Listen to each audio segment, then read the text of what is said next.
Good day and welcome to another exciting episode of Trendz Travel. I am your host, Nadia Dambuza. In our first segment today, we take a look at a group of powerful young women fueling an industrial revolution in Kenya. We have that and so much more, so stay with us. Coming up next on Trendz Travel this week, we go to Kenya for some fun kids stuff. We look at what hashtag Take Me to Tel Aviv is all about.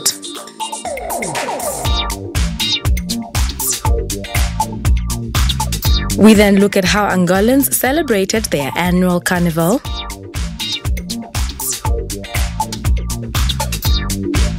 And finally, Morocco hosts the International Nomads Festival. All that and more this week on Trendz Travel.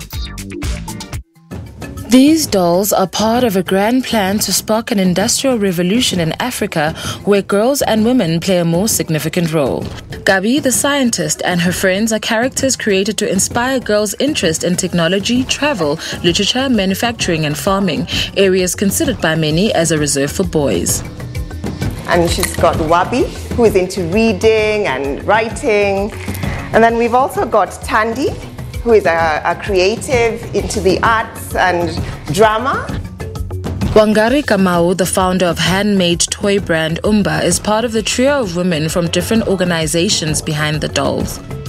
Gabi was a character created by Kenyan entrepreneur Chiru Wawera Waitaka, the founder and CEO of Fun Kids Group, which manufactures African-inspired educational and functional children's products. We realized a huge gap in using creativity, innovation and manufacturing in the children's space.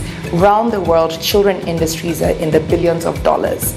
But here, for some reason, we don't see the importance of investing in our children. And I'm not talking about money.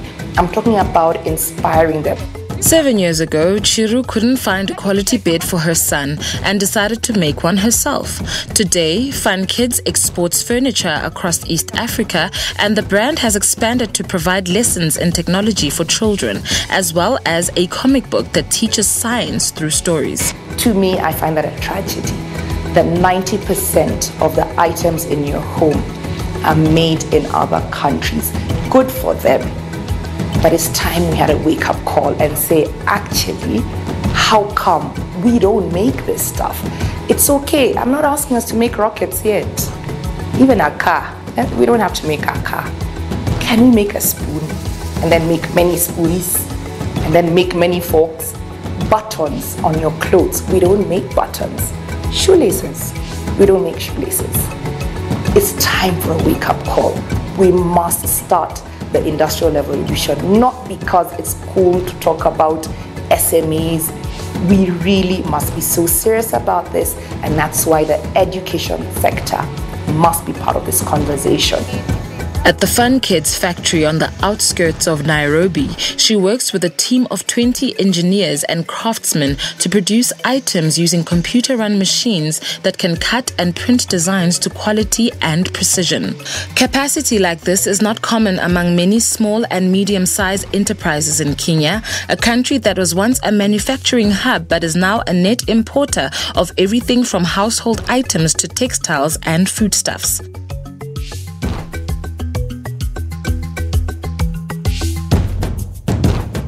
A lot of people believe we import our stuff. They say, no, we must come and see the factory. I'm like, no, you don't have to.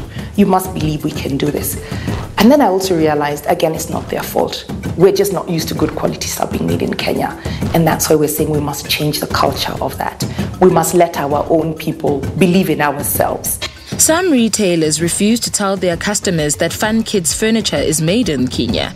Chiru says the local market is obsessed with foreign brands, something that must change for Africa's industrial revolution to become a reality.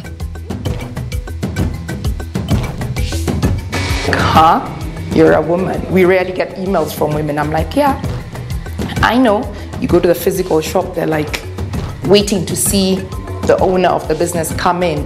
And I'm like, no, I need a machine that does X, Y, and Z. And they almost look at me like, how do you know what the machine does? Right? It's been a good and bad journey to some extent in that it's harder for women to go and say, I can make something. Even some of our customers say, who else owns this business? It's almost impossible for me to say I can guarantee you the product is safe as a woman, because they want to know, what do you know about wood? What do you know about hinges? Chiru, who holds a degree in interior architecture from the University of Glasgow, says her love for art and physics have come together to create her vision, but not many women believe they can succeed in technical careers. The doll project is aimed at changing their mindset for girls from an early age. Chiru says she is constantly fighting gender stereotypes. The machines should not stop.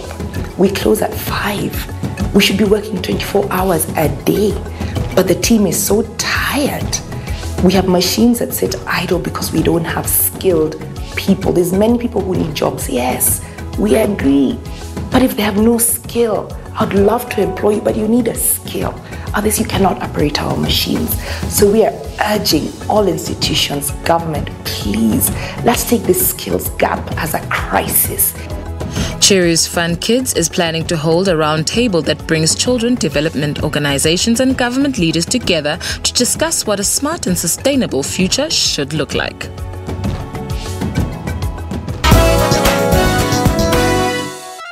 Countries in the East African region have started experimenting with wines. The hot, dry tropical sun is not ideal for growing grapes for winemaking. Grapes in East Africa have traditionally been grown to make raisins and grapeseed oil, which can be found in massage parlors. Grape growing has a challenge before because there is no trial on grapes, on different types of grapes that can be good for winemaking purpose. But now, due to after the castle came here in Ethiopia, the investment is serving as a benchmark for even for other investors. East African wines are not being exported into South Africa yet, but the growing industry is a lucrative investment opportunity. Its biggest market is in Juba, South Sudan, Ethiopia, and China. Normally grapes needs different agroclimate. In different places they can have different aroma, different character.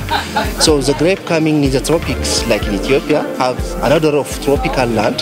So in general in wine science it's called terroir.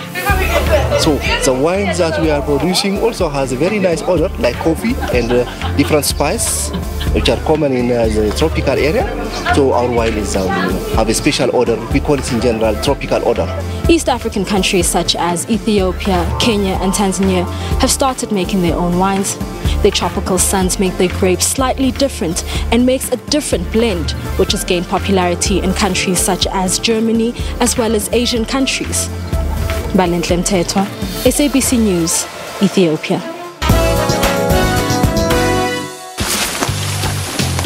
The majestic creatures appear to be enjoying their territory in the Kauzi-Biega National Park. Located in the east of the Democratic Republic of Congo in South Kivu province, this park is the only place in the world to find the eastern lowland gorillas. Tourists make their way here to encounter this rare species. Yannick Kwaya is a guide.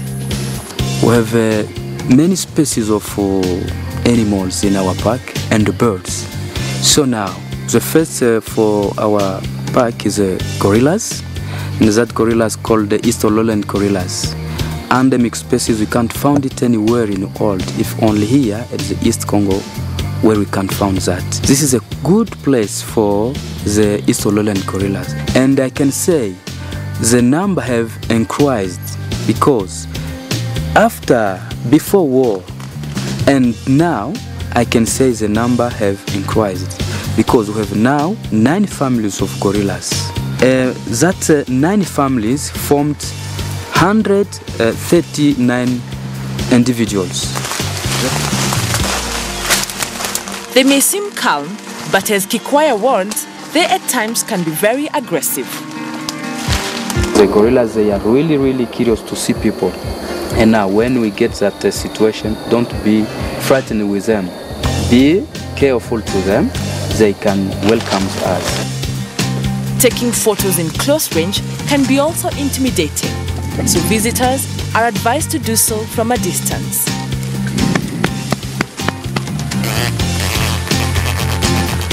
The eastern gorillas are very family-oriented. They live in groups and each has a specific territory in the park. In this area, Kikwaya bumps into the Chimanuka family. Each setup has 36 members with only one male, the family chief. These curious primates can weigh up to 250 kilograms and growing as tall as 6 feet. Females are smaller and weigh up to 110 kilograms. They gain maturity at the age of 10. Each gives birth only once every 4 years. Infants are nursed for about 3 years before becoming independent. Their physique differentiates them from their cousins, the mountain gorillas found in the North Kivu. However, not many people are able to tell the difference between the two.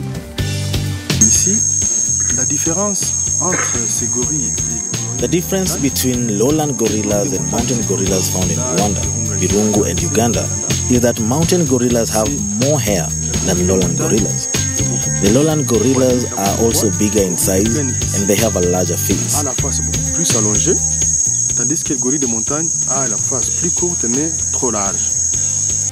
Their diet is mainly leaves, but they may also consume fruits, bamboo shoots, and insects. Due to its large size, the eastern lowland gorilla only has few real predators in the forest.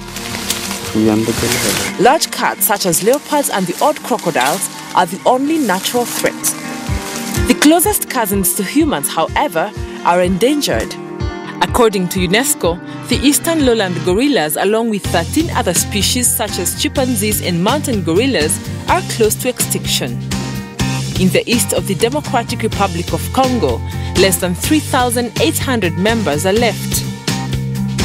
Poaching, spreading diseases and habitat loss due to deforestation are the other major threats.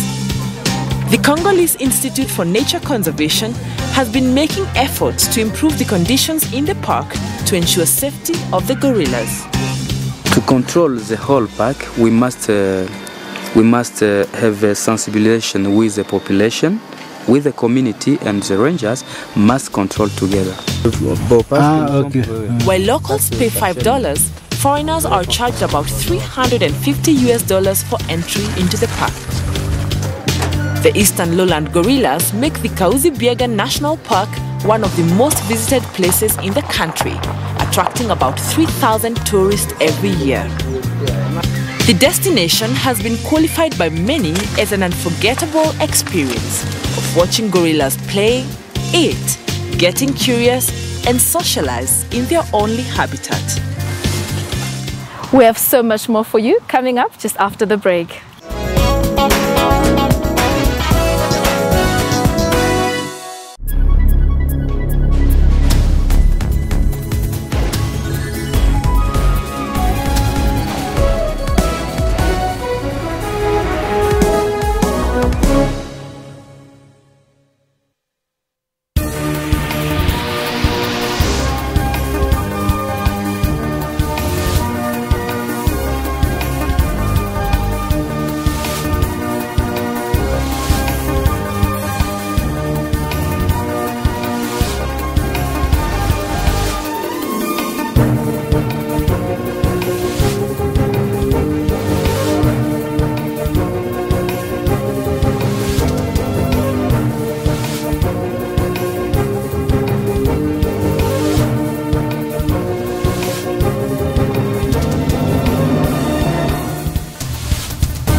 Welcome back. In our next segment, we go to Tel Aviv, where a lifeguard tower has been transformed into a luxurious hotel suite. We have that and a whole lot more.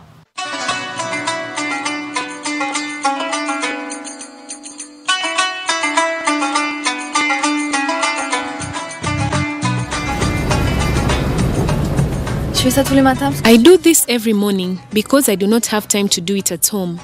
Your alarm clock wakes you up, you start and you spend your day running, and there is so much traffic in Casablanca. We spend hours locked in our cars. You have time not only just make up yourself, but to change you.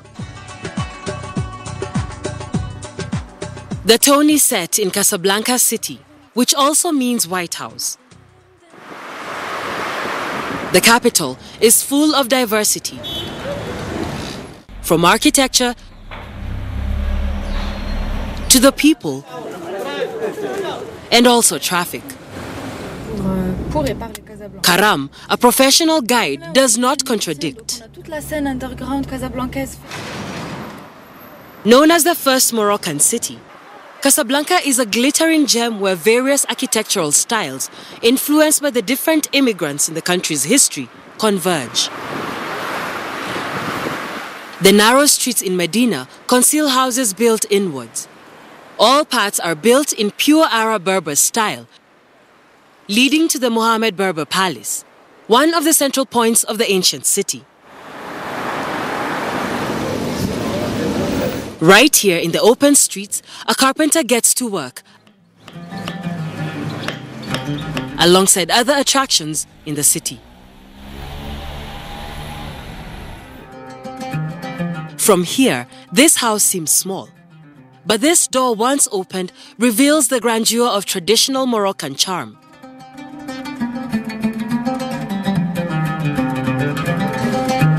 There are levels around the main courtyard, a real riad. The top floor terrace is shelter for the women of the house. The large patio on the ground floor is the meeting point for family meals and discussions. Today, 70% of these old houses have been turned into bed and breakfast hotels.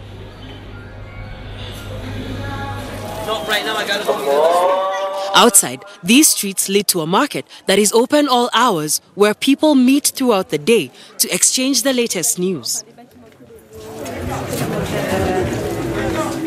In the shops, you can find everything. Life in the capital revolves around this place. There have been very few changes over time, but the small cafes popular among women date back to the Spanish invasion. There are few Moroccan restaurants in Morocco.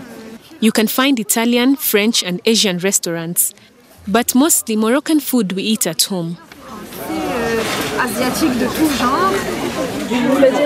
After taking tea, these women walk around in search of traditional fabrics and dresses. This wall where the old Medina ends is the border separating the ancient world from the modern city. This door seems an exit from the ancient city and an entrance into the new city. It was built in 1920 in the 20th century, and from there, the colonial city was born.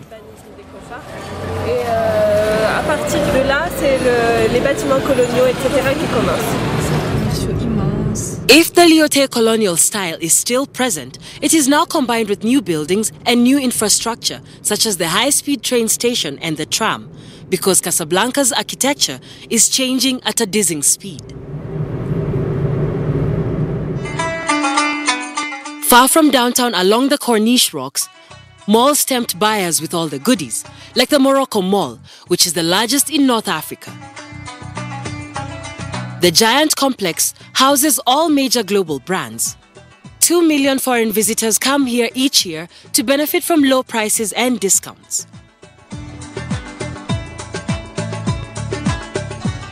A stay at Casa is not complete without a detour into one of its many excellent gourmet restaurants. Like in the Chef Moha, named after the owner, all the delicious Moroccan specialties are served in a fantastic French ambience. Il y a encore à manger, attention. This is the former residence of a famous French fashion designer. The speciality is tagine and couscous with foie gras, a true delight. I present what I love, my recipes, my cuisine. I have to present it to everyone and convince them and hear that they love and enjoy what I cook. But the most famous monument in Casablanca is of course the Mosque Hassan II. With its minaret of 200 meters facing the sea, the mosque is the third largest in the Muslim world. It was built by Hassan II in 1986 and was completed in 1993.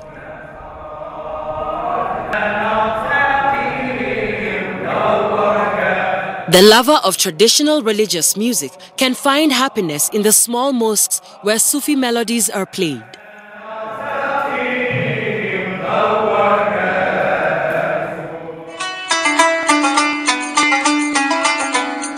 Nightlife here is spiced with a generous spread of street food, and a true taste of Morocco can be had in the old city, Medina.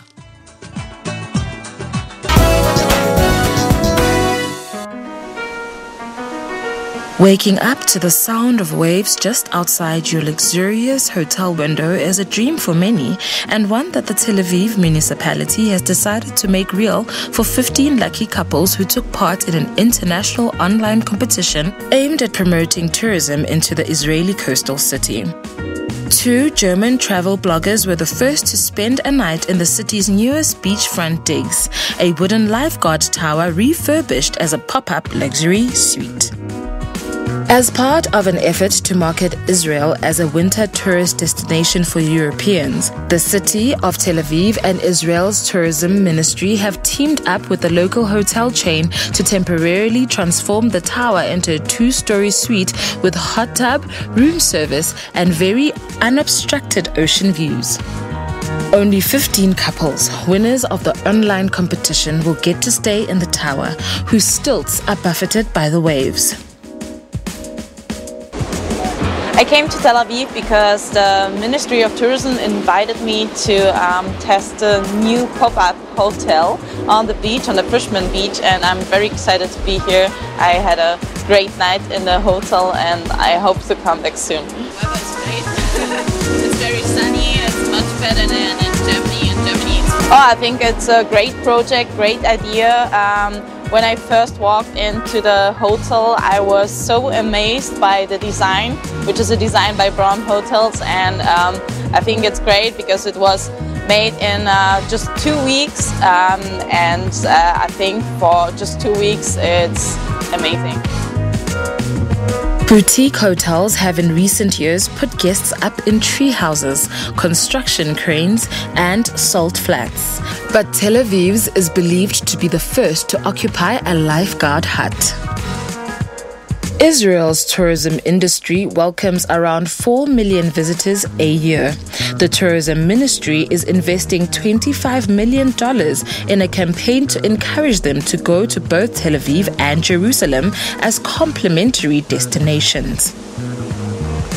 Tel Aviv has 2 main assets. One is the beach. We were named one of the top 10 beach cities in the world. And the other one is an unbelievable urban vibe. We're known for the culinary scene and the design scene and the art scene. So this project combines these 2 assets. You will get to experience an unbelievable hotel room with the best food and the best design and an unbelievable city right on the beach.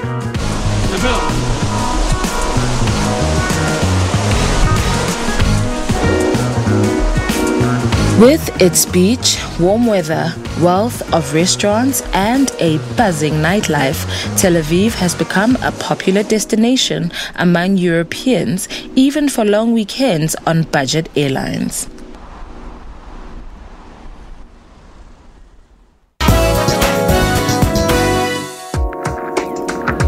A new, eco-friendly boutique hotel with minimalistic design built with dozens of freight containers opened its doors for tourists at Godauri Ski Resort in Georgia, some 200 kilometers from the country's capital, Tbilisi.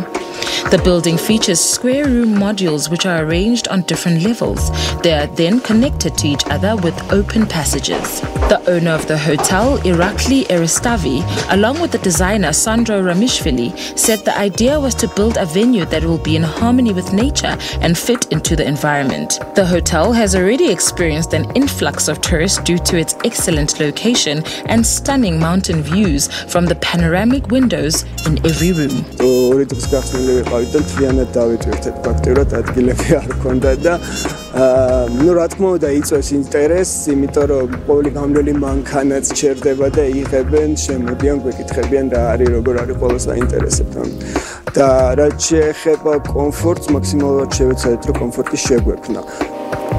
Situated at altitudes over 2,000 meters above the sea level, Godauri is one of Georgia's best ski resorts, which attracts thousands of tourists from around the country and abroad.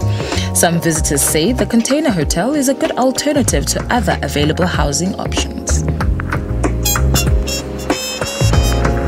Мы воспринимаем это место, в котором комфортно, где хорошая логистика, где дети комфортно себя чувствуют в этих лестницах, где на горнолыжном курорте пафосная гостиница, вот им, например, не нравится. Они хотят в месте, которое похоже на дом.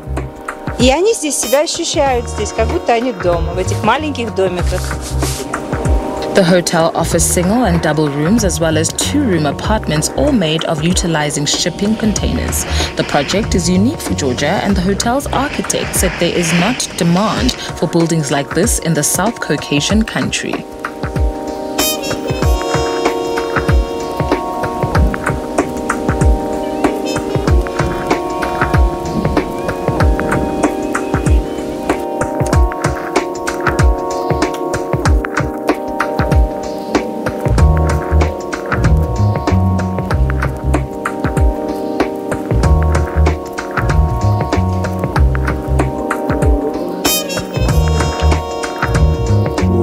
იქნება ამაზე მოთხოვნა, ეს არა მარტო მე, არამედ ნებისმიერ არქიტექტორს შეუძლია გამოიყენოს ეს სისტემა, რომელიც ჩემი აზრით ძალიან პროგრესული არის დღევანდელ დღეს და რა თქმა უნდა ძალიან ბევრია დამოკიდებული დამკვეთზე ამ შემთხვევაში, იმიტომ რომ არქიტექტორებს ბევრს ძალიან კაი იდეები აქვს, მაგრამ მოთხოვნა აი ამ ტიპის შენობების, ხო ცოტა უფრო რადიკალურის, რაც მე ძალიან მომწონს, არასტანდარტულის და ასე შემდეგ, არის ძალიან მცირე ჩვენთან სამწუხაროდ ჩვენ ქვეყანაში და ამიტომ აი დამკვეთზე ძალიან ბევრი არის ლომის სტილი ამ შემთხვევაში არის დამკვეთზე რომელიც ითხოვს აი ესეთ არქიტექტურას რომელიც ემოციურიც არის რომელიც საინტერესო არის და ასე შემდეგ. The owners plan to build a swimming pool and arrange yoga classes at their venue for the next skiing season.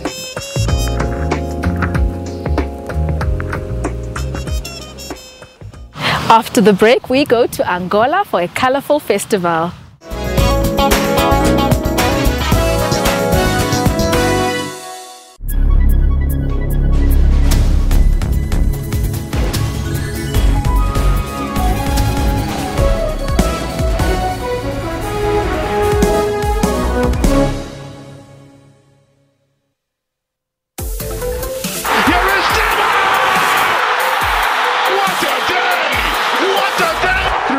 He's still going, he pops it up, he's Sergio Peterson.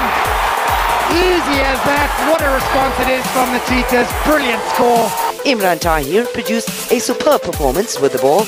The Proteas leg spinner put his side in the driving seat, scalping 3 wickets for just 18 runs. Gifton Gope is flying toward third and he is there with a triple, his first in the big leagues. It is a Ferrari front row lockout unless Hamilton can get on pole and he can't. Ferrari for the first time since France in 2008 have locked out the front row. For all your sports news, keep it locked to Sports Live every Saturday and Sunday from 20:30. We take an in-depth look of all your stories of the day across the world. Last month, Mkhwebane said that the bank had failed in its duties to protect the public by not ensuring that ABSA repaid an apartheid-era bailout given to the failed bank, Bancorp. The rand fell nearly 2% on her remarks. My effort, in my opinion, is going to be to build a Zimbabwe that I believe in, as opposed to remaking a Zimbabwe of the past that I cannot do anyway. So I'm absolutely clear on this. We need to start showing more commitment by government that they are committed to working with business, and therefore that should start to stimulate confidence, and with confidence comes investment, and with investment hopefully comes growth. Stay tuned to Primetime News every day from 18 hours. Jumbo Africa, welcome to the newsroom. I'm Elvis Preslin. I'm Ken Makamara. Let us build our continent brick by brick, stone by stone, until we achieve. Plus, I'd asked the court to review and cancel the contract after adverse findings by both the Auditor General as well as the Public Protector. Well, Christianity is under attack globally. It has been from the beginning of time. Get all the dominating stories locally and globally on Newsroom every Monday to Friday from 9 a.m.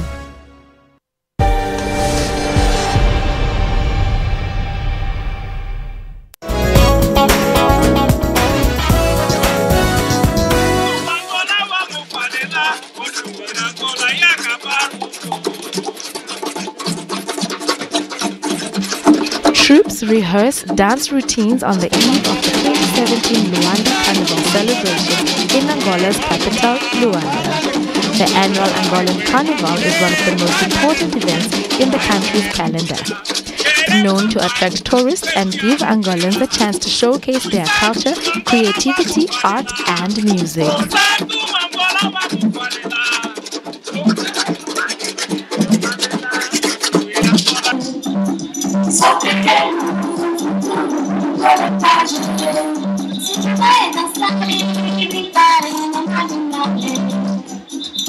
Vencer é necessário porque ele tem o carisma competitivo, mas no meu modo de ver, o mais importante ainda é a gente tentar motivar, porque há necessidade de motivarmos as pessoas, porque o amanhã, repara que nós temos que começar a pensar no amanhã do Carnaval, porque há grupos que já têm pessoas muito idosas, então há necessidade de ver como vai ser a mudança de testemunho.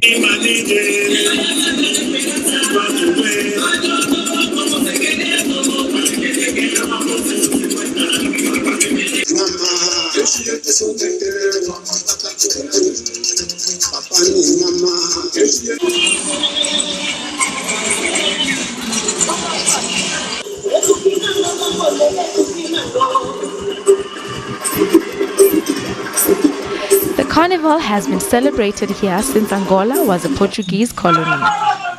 The event, although similar to Brazil's Rio Carnival, remains deeply rooted in Angolan traditions and offers a display of song and dance that is usually accompanied by traditional instruments. This year, 14 groups participated in the event that also saw them competing for prizes. É verdade que houve uma certa diminuição dos carnavais nos bairros. Esta é uma crítica que tem que ser feita, sobretudo às estruturas que subordinam, que orientam, que monitorizam o carnaval. É preciso resgatar o espírito popular do carnaval. Mas o número de pessoas que acorreu à Marginal, o número de adeptos, a falange de apoio dos grupos só demonstra que de facto isto não morreu, está adormecido. Precisamos dar aquele safanão, precisamos de incentivar, precisamos de motivar com que o carnaval seja de facto o carnaval da população, dos bairros e não se confine apenas à Marginal. The event is usually held ahead of Easter and marks the beginning of Lent, about a month of fasting before the Christian Easter festival is celebrated. In the past, the carnival performance was held simultaneously in various parts of the country, but recent years has seen the event centralized in Luanda. Celebrations have been low-key, partly because of financial difficulties facing the country. The event also features a children's parade, and celebrations continued outside the public square, with some children taking the procession to the beach. O carnaval significa dança, cultura. O carnaval é uma dança de amizade que ele pode até ter alguém que nós não conhecemos. Se nós gostamos da dança e temos aquela pessoa que nós não conhecemos, nós podemos puxar ela. Só um sorriso nosso e mostrando a dança, a pessoa se alegra e quer vir dançar conosco. Quando a criança tivesse 4 anos, os pais, os avós davam um motivo para os seus filhos, seus netos, seus sobrinhos, seja quem fosse. Davam um motivo, preparavam sempre os uniformes do carnaval. Mas hoje em dia isso já não acontece. Isaac Pakes, an education specialist, agrees that although the festival has managed to preserve some elements of Angolan culture, traditions are slowly disappearing. Because the carnival we do dance today is not the same of the 1960s. It's not the same of the 1970s. And this happening of the country to other culture also plays the roles. If you look at the way now the groups dress, there's a slight change. There's a kind of a mix of what we call our traditions. The event was closed with an award ceremony that saw dance and music groups in various categories receive cash prizes of up to $3,000 US.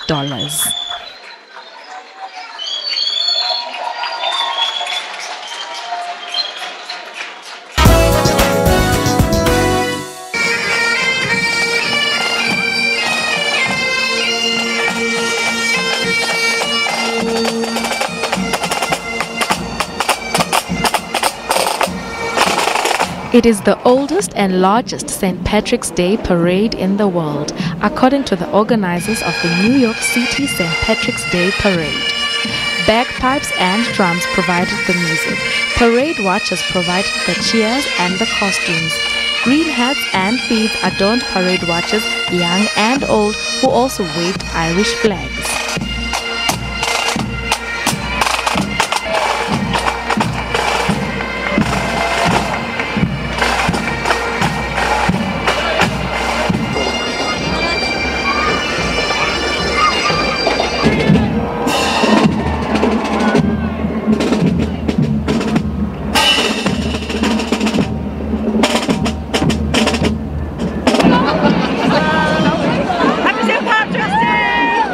It's awesome. It's awesome. So many people, like different people from all the states, and it's great, really. You get to meet new people, different people, get to be with other people from all over the world, and get to see the people in the parade and so many different things in the parade. Yes, it's always so much fun.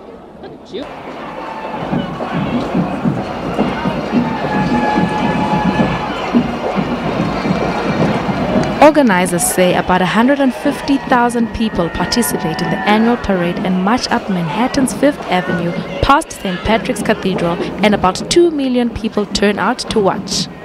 New York City's Archbishop Cardinal Timothy Dolan greeted everyone along the parade route.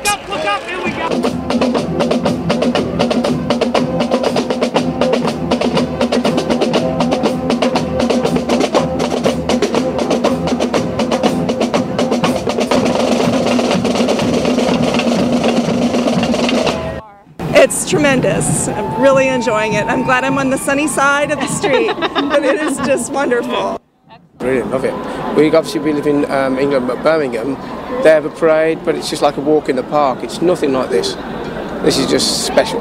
It's brilliant. That's the only reason why we came to New York, was the St. Patrick's Parade.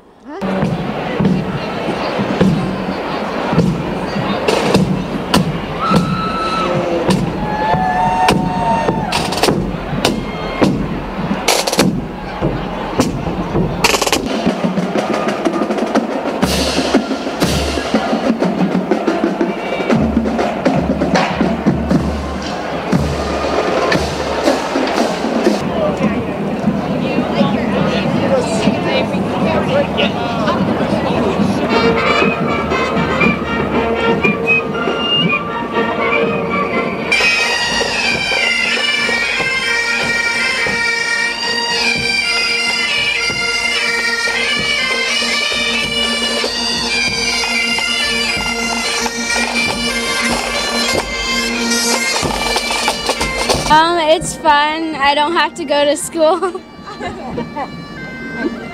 I like the music. I like the bagpipes. The first New York City St. Patrick's Day parade was held on March 17, 1762.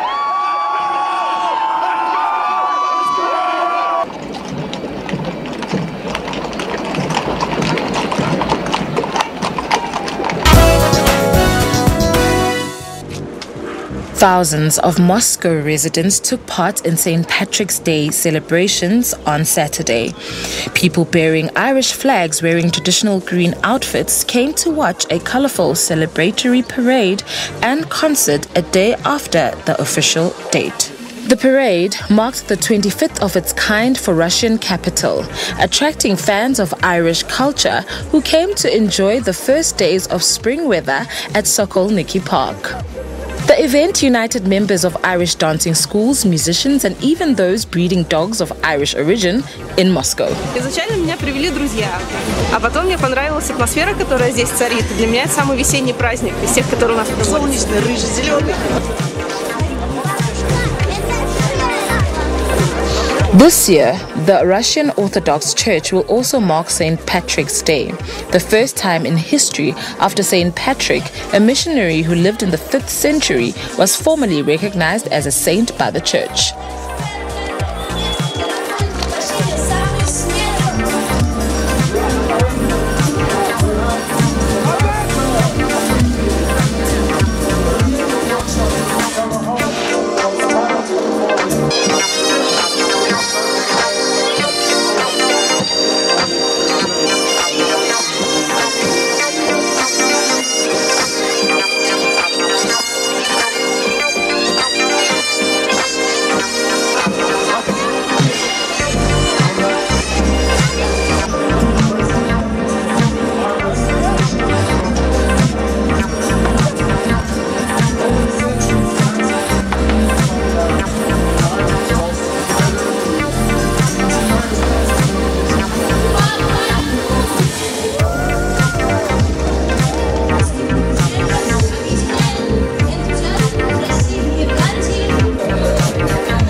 We're of course very happy with that.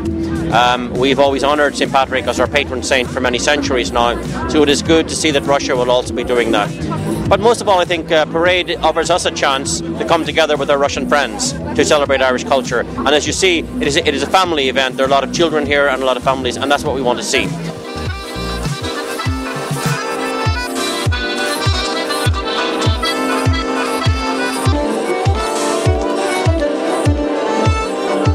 St. Patrick's Day in Russia will fall on March 30 as Russian Orthodox Church uses the Julian calendar in comparison to the Gregorian one used by other countries in the world.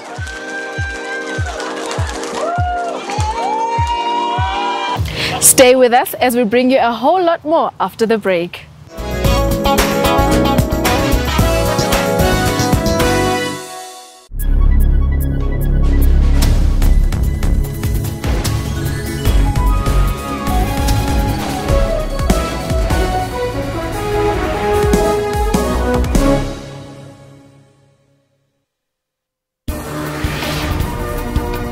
The Law Society has slammed notices sent to 4 universities to jack up standards or risk losing their LLB courses.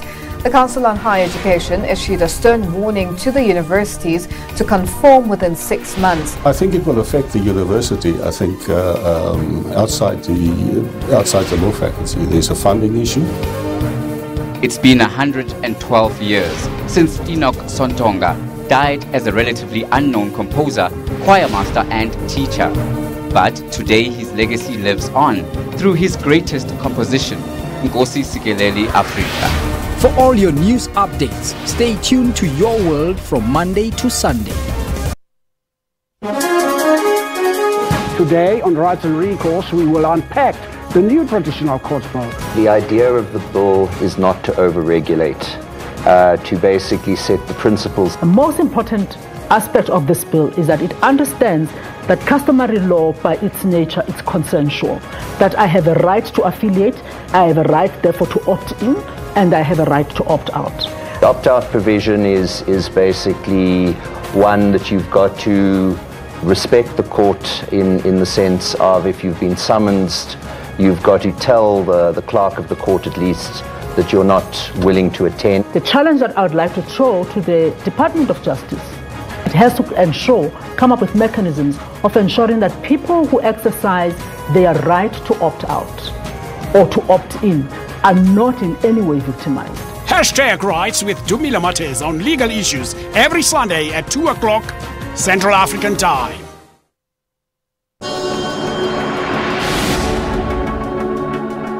Weather seasons. In the spring, seeds take root and vegetation begins to grow. The weather is warmer and often rainy. Animals wake and return from hibernation, often with newborns. In summer, temperatures are hot and sometimes heat wave cause trouble. Maize, groundnuts, and pumpkin farming is best in summer. In the autumn, temperatures cool again, and this is the harvest season for most cultures. In the winter, temperatures are cold with snow, cold fronts, rain, and sometimes gale force winds. This is our normal way of life here in the southernmost tip of Africa, but that's not always the case, as we on occasion have severe weather like heat waves, super strong cyclones, flash floods, tornadoes, droughts, and many more. Our environment is slowly becoming unsustainable to human life due to rising global temperatures. Catch more of this weather and related issues on Whether or Not every Friday at 10 to 5 South African Standard Time. What guides us? What leads us forward? Is it leaders on a soapbox spouting rhetoric for the crowd? Is it the actions of our people? Or the voices of our citizens? Your country is guided by the voices of its people. And your broadcaster is dependent on your voice to guide it. Get your copy of the SABC's editorial policy and have your say.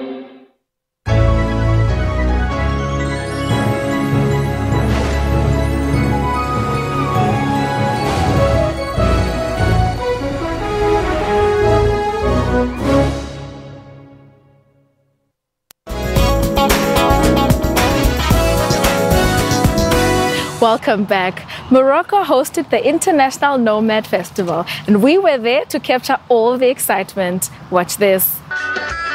Music lovers from across the globe gathered in Mamid El Ghazlani, Morocco, for the International Nomads Festival over the weekend. The open-air event kicked off on Thursday, March 16th to attendees dancing the night away to performances by local, regional and international artists. One of the biggest crowd pullers was Nigerian guitarist Goma Al-Mokhtar, commonly known as Bombino.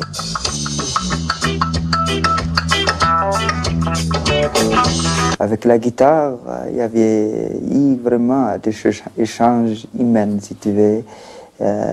C'est quelque chose que j'avais grandi et ça me plaît de dire la vérité. La vérité, c'est quelque chose toujours, je pense, l'homme il a peur de la vérité parce que toujours la vérité, comme on dit, elle fait pas bien, mais elle fait mal. Alors que pour moi, la vérité, tout simplement, c'est quelque chose que les gens doivent dire. Other nomadic musicians added to the eclectic mix. Malian band Terracoft entertained their audience with songs about experiencing solitude in the desert. Leader of the band, Sano Ahmed, said that though their music is a modern take on essential traditional music, the tunes resonate with all people. This year, Poland was given pole position as the festival's guest of honor. Due to the work of the Moroccan Polish Association of Culture, Mamid El Ghazlani and Poland have forged close cultural ties over the past few years. احنا نعزفوا موسيقى يعني موسيقى مودرن مي لا باز نتاعها ماشي على ريتم تراديسيونيل دونك كاين ناس اللي ما يفهموش واش نقولوا لكن يفهموا بالموسيقى يعني بالرنات الموسيقية. 3 Polish bands were sponsored by the Polish embassy in the capital Rabat to attend the festival. Aneta Okupska-Ponk from the Moroccan Polish Association of Culture said it was a great platform to exchange cultural and musical ideas. Many festival goers praised the participation of younger musicians keen to pay homage to their heritage by reinventing the cultural music of a bygone era. The 3-day International Nomads Festival, now in its 14th year, aims to preserve the music, customs and traditions of the region's various nomadic tribes dispersed across the vast desert.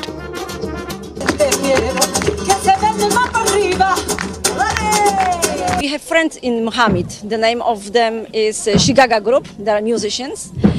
And every year, since 5 years, we invited this group to Poland. They can show their culture in Poland. They can play, cook, and talk about everything. And we decide that maybe we can show our culture.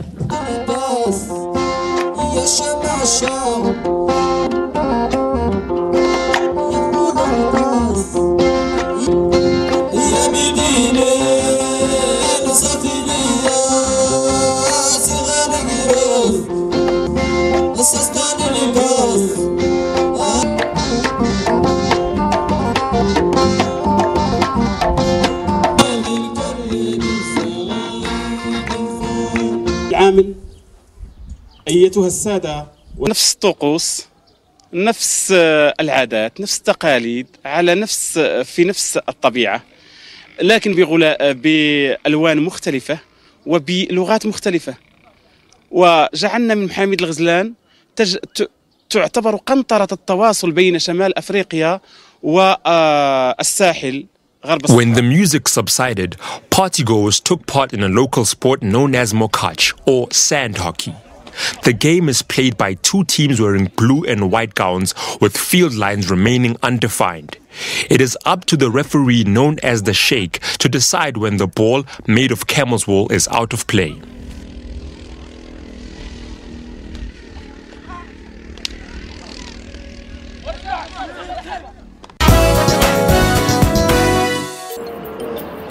Pigeons are a delicacy in Egypt, traditionally served roasted and stuffed with fragrant rice. But for Cairo's pigeon fanciers, they are prized birds and nobody's next meal. Pigeon lofts, towering structures made of wood, balance atop hundreds of buildings in poorer neighborhoods across the city. They house thousands of highly trained birds that would have otherwise found a home at a butcher's. Pigeon fancier Saeed Mohammed first picked up the hobby in his childhood, going with his uncle to the family pigeon loft and feeding the birds. يعني أنا من حب في الحمام من صغري فخلاني لازم يكون عندي غاية. أنا كنت بطلع عند خالي غاية خالي غايتي بس لازم تبقى حاجة أنت مالكها عشان تقدر تديلها كل ما في وسعك من حبك ليها. فاشتغلنا وربنا كرمنا واشترينا بيت. فأول حاجة عملناها قبل ما نتجوز رفعنا الغية لأن هي بنحس بيها بروحنا بتاخد مننا فلوس بس مش يعني بتاخد حاجة احنا عاوزين نديها لها وبنتمتع بيها. Mohammed's loft is 4 stories high and overlooks a 15th century complex built by Mameluke Sultan Ashraf Katbey, a building that has been named a UNESCO World Heritage Site. In the afternoon, he releases them little by little, first his most prized birds, later the entire flock. They fly far and wide, often bringing back other pigeons with them. By nightfall, they usually find their way back to the loft. The birds understand a complex series of whistles and gestures.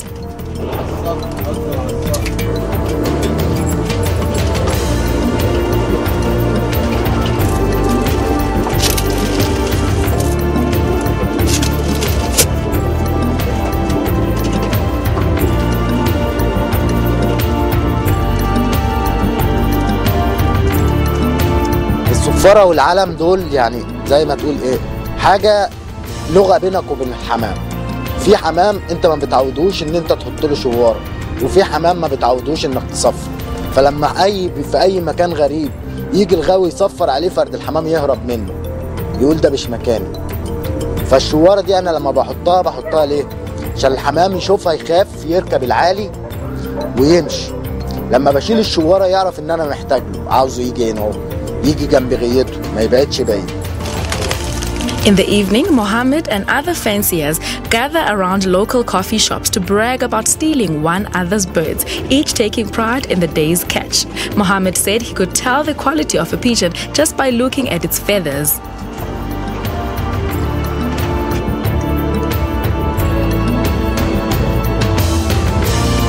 لما بننزل السوق مثلا عاوزين حمام جامد، أول حاجة بنعملها بنمسك فرد الحمام من كتفه وبنبدأ نقلب في ريشه.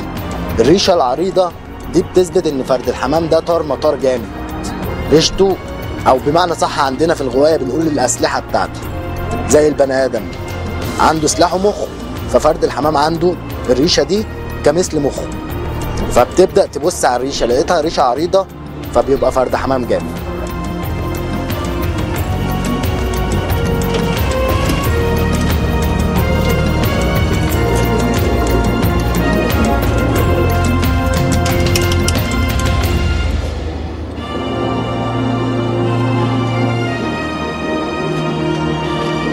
Different breeds with varying speed, coloring and markings can cost thousands of pounds per bird, and in Cairo there is a highly competitive market for them. Fanciers carefully breed their birds and often sell young pigeons to traders on the market. Unfortunately, we have come to the end of this wonderful installment of Trendz Travel. Join us again next week, same time, same place. From the hard-working Trendz Travel team, see you next week.